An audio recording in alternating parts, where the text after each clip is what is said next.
Okay, jadi hari ini kita sambung daripada kelas kita semalam. Kelas kita semalam kita dah masuk chapter 3 part 1. Yeah. Yang semalam kita dah belajar berkenaan dengan definition, berkenaan dengan lapas transform. Okay, kita ada formula dia, macam mana kita nak terjemahkan daripada T domain kepada S domain. Okay. Bila sebut Laplace, kita nak convert daripada T kepada S. Siapa ingat lagi macam tu lah. Berarti kena ingat lah, semalam baru belajar kan. Okay, daripada T kepada S. Kan? Lepas tu kita juga ada belajar berkenaan dengan ROC, Region of Convergence. Saya dah terangkan macam mana kita nak plot ROC. Daripada ROC tu kita juga dah belajar poles and zeros. Ada zeros, ada poles. Okay, zero simbolnya macam mana, poles macam mana pun kita dah tengok semalam. Macam mana kita bila dapat nilai poles and zeros, kita nak plot pada axis. Ni saya dah terangkan semalam. Kita ada pakai poles untuk, kita pakai simbol X untuk poles, zeros untuk kosong ataupun circle ni. Okay. Kita dah pergi example 4, 5, 6. Okay. Dan last kali semalam kita tengok berkenaan dengan properties of ROC. Okay. Nak buat ROC dia kena ada properties dia. Jadi kita pastikan kita kena patuhi setiap properties of the ROC. Dan ROC ni semalam saya tekankan kena tanda star lah. Okay, sebab kat sini biasanya ditanya, teori chapter 3 biasa dia akan tanya berkenaan dengan properties of the ROC. Okay, boleh Jadi hari ni saya nak masuk example yang ke-7.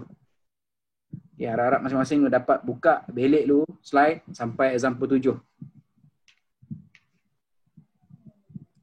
Okay, example 7 Okay, example 7. Okay, dia bagi contoh dia bagi XS. Ni maknanya bila dah keluar XS ni maksudnya dia dah Laplace lah. Dia dah buat Laplace. Dia dah siap-siap, dah Laplace dah. Okay, dia dapat 2S tambah 4 per S kuasa 2 tambah 4S tambah 3. Jadi daripada nilai sini, okay, daripada nilai sini, kita kena ringkaskan dia, permudahkan dia. Jadi kita dapat S tambah 2, S tambah 1, S tambah 3. Macam mana cara dapat? Ni kaedah matematik yang anda semua dah belajar daripada sekolah menengah, daripada Mat 1 tak silap saya. Okey, macam mana dapat? Anda kena tahulah ini. Okey, jadi daripada sinilah. Okey, daripada sini maka saya besar.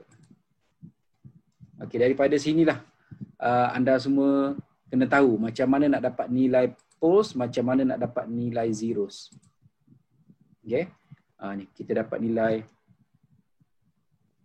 zeros, kita dapat nilai poles. Okay, jadi ada 3 nilai. Jadi dekat sini kita plot lah. Negatif 2, kalau zero negatif 2 kita plot kat sini negatif 2. Kalau poles negatif 1 dengan negatif 3. Negatif 1, negatif 3. Okey, tapi dia bagi tahu sebab syarat dia RE okey lebih besar daripada negatif 1. Mana negatif 1 kat sini. Okay, jadi dia lebih besar, maka kita lorek bahagian lebih besar. Okey. Boleh Okey, ni macam semalam lah. Seterusnya example 8. Example 8. Okey, example 8 dia bagi dia bagi function, dia bagi equation dalam bentuk xt dia bagi. Okey, dalam bentuk xt. Ni xt Jadi dia bagi data T tolak 4/3 eksponen negatif T UT tambah 1/3 eksponen 2T UT. Okay, dia dah bagi ni. Jadi tujuan bila kita dapat macam ni, kita kena convert kepada Laplace. Macam mana nak buat Laplace? Macam semalam yang kita terang lah, kita kena pakai formula. Apa formula dia? XS. Infinity, infinity. Ingat tak? XT, eksponen negatif ST dt. Kita kena buat ni. Ini guna kaedah tanpa menggunakan table lah. Table saya belum ajar lagi. Sekejap lagi saya baru nak terangkan berkenaan dengan table. Okey, daripada sini kita keluarkan, dia akan dapat macam ni lah. Kita akan dapat macam ni. Ni kita akan dapat macam ni. Okey. Bila dapat macam ni, jadi kita kena plot lah. Kita plot. Okey, kita kena plot. Ni yang kita dapat plot. Okey. Bila kita dah plot, lebih besar daripada 2, maka 2 ni 2 jadi kita gariskan. Kita lorekkan bahagian yang lebih besar daripada 2. Okey. yang saya nak perlu tekankan bila kita kena guna table. Bila kita guna table ni kita akan kena mahir tu. Untuk yang tanpa guna table ni dia kadang-kadang je lah dia keluar. Tapi biasanya soalan yang menggunakan table dia memang akan keluar. Okey. Okey, sebelum kita nak belajar untuk menggunakan table, kita juga ada istilah properties of continuous time LTI using zero pole diagram. Kita ada istilah causality, kita ada istilah stability. Untuk causality dan juga stability ni kita dah sentuh masa dia chapter 1. Chapter 1 kita dah tengok, kita dah pernah dengar, kita dah pernah jumpa apa itu causality, apa itu stability. Okay, next. Untuk chapter 3 ni dia pun ada istilah causality dan juga stability. Apa itu causality, apa itu stability, kita akan tengok. Causality. Okay, causality dia beritahu, kalau baca macam ni macam tak apa nak faham, tapi tak apa, kita pergi juga. Okay. For a causal continuous, untuk causal untuk keadaan case causal, okay, sekiranya kita ada HT equal 0, T less than 0, since HT is a right-sided signal, the corresponding requirement of HS is that the ROC of HS must be formed, dia mesti dalam keadaan macam ni, lebih besar daripada sigma maksimum ni. Okay, jadi bila lebih besar daripada sigma maksimum ni, dia bermaksud region ROC dia tu, okay, dia berada di sebelah, dia berat ke arah kanan. Okay, dia berat ke arah kanan, right. Okay, maknanya bila dalam keadaan causal, signal tu dia lebih berat ke sebelah kanan. Nanti kita tengok gambar dia kejap lagi. Okay, tapi sekiranya dia anti-causal, dia sebaliknya lah.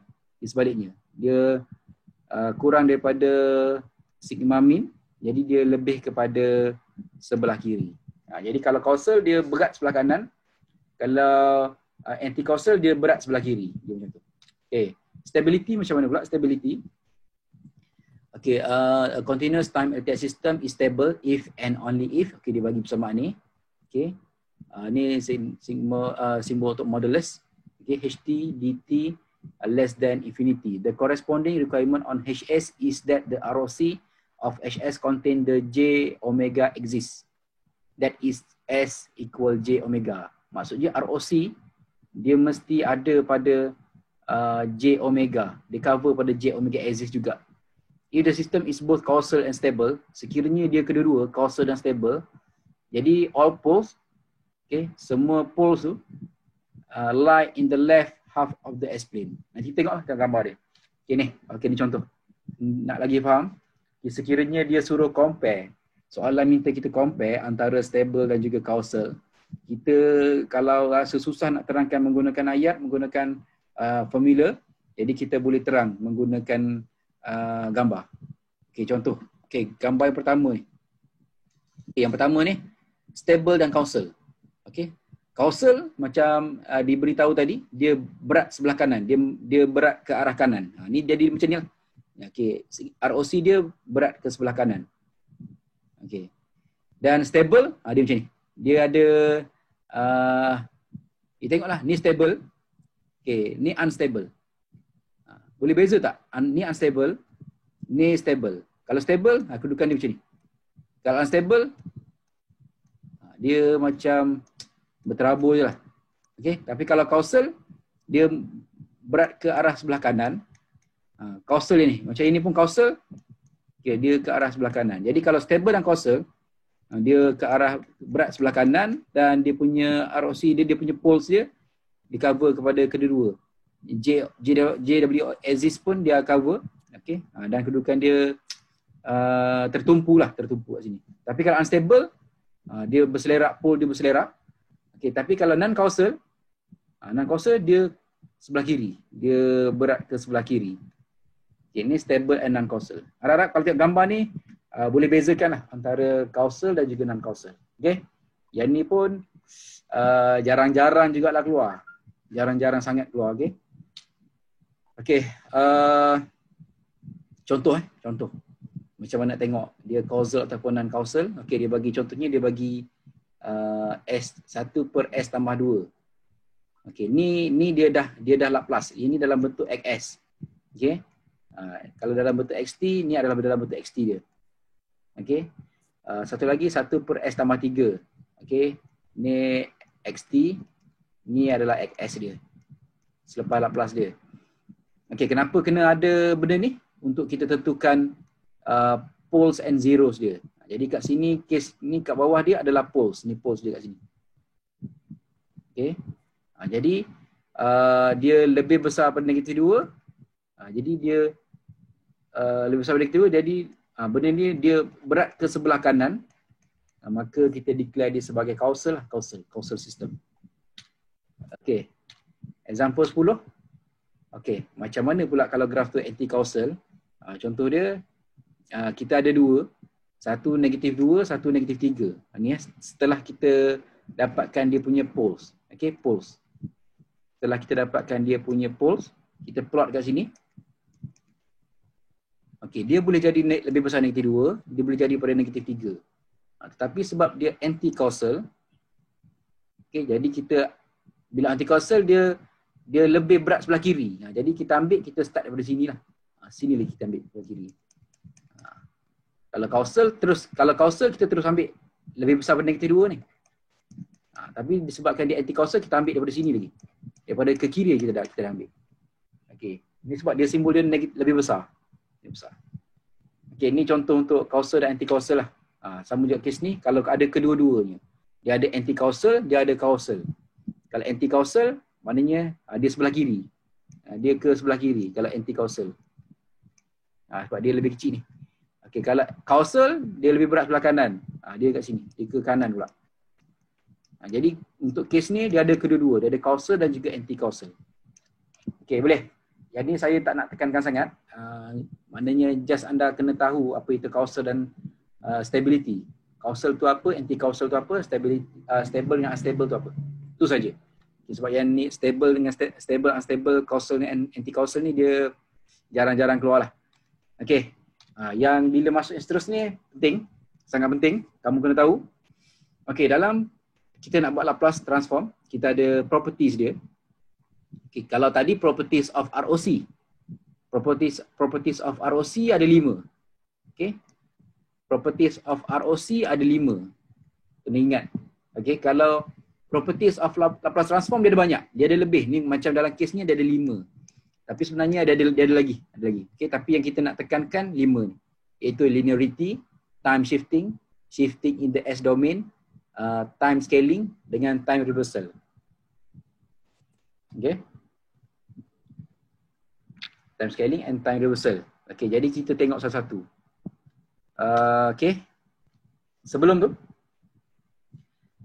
tu saya nak minta masing-masing saya nak tunjuk jadual table Laplace. Table Laplace Ya, ni contoh table Laplace. Saya tak tahulah yang matematik punya macam mana. Tak pasti yang matematik punya macam mana.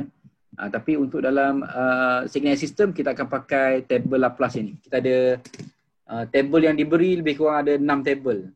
Untuk Laplace ada 2 table, Z transform 2 table, Fourier ada 2 table. Okey, contoh untuk Laplace ni Laplace. Table untuk Laplace. Okey, ni table dia. Laplace ada 2 table, satu table standard. Ni table standard kita panggil Laplace transform pairs. Okey. Satu lagi table Laplace, yang ni. Table properties of the Laplace. Okey, table of property of the Laplace. Jadi ada 2 table yang akan pakai. Macam mana masa bila nak pakai table kedua, masa bila nak pakai table pertama. Jadi yang table atas ni saya panggil table pertama, yang bawah ni saya panggil table yang kedua. Okey, boleh Jadi untuk table pertama ni untuk bagi equation yang memang direct. Kalau delta T lah. Kalau TKUT, kalau negatif exponent, negatif AT, U, negatif T, dia direct. Tapi sekiranya equation tu dia lain, dia tak ada dekat sini. Dia tak ada sini. Dia lain, dia memang lain terus, tak ada. Jadi kemungkinan kita kena buat kaedah yang lain dan ataupun kita juga boleh guna properties of the Laplace transform. Jadi untuk nak pakai table yang kedua, kalau equation tu memerlukan kita pakai table yang kedua, okay, dia akan pakai juga table pertama. Maknanya kalau nak pakai table kedua, table pertama pun dia kena pakai juga. Tapi kalau kita nak pakai table pertama saja, dia tak perlu pakai table kedua. Jadi ada case dia kena pakai table pertama saja. Ada kes dia kena pakai table kedua dan table pertama dia. Okey, boleh